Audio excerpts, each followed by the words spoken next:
That unaddressed fascia, I think, snowballs. Is that what, like, that turns into scar tissue? Yeah, scar tissue being fascia, and then you leave a scar, and then suddenly it turns into like a whole leg. Like, I had this lady, I worked on her when I was still a student.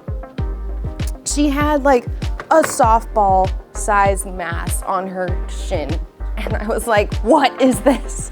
And she was like, "I don't know, I thought that was just supposed to be like that." I was like, "What are you talking about?" Like, it was so hard. It was as hard as a table. I'm like, "You don't remember what happened?" And this goes back to like emotions and trauma being stored in tissue. I started working at it, like she couldn't feel it, so I was like, "Man, I'm just gonna blow through this."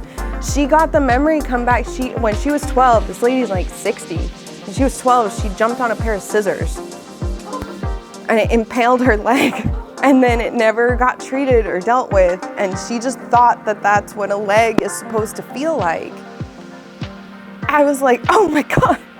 It went away really fast, but that like old injury, she had lost a lot of leg function. Like she had a lot of like edema, so there's a lot of fluid buildup down in the lower legs, because you think about that, like her whole, that gastra, all the soleus, like none of that could work, because it was just balled up in the front.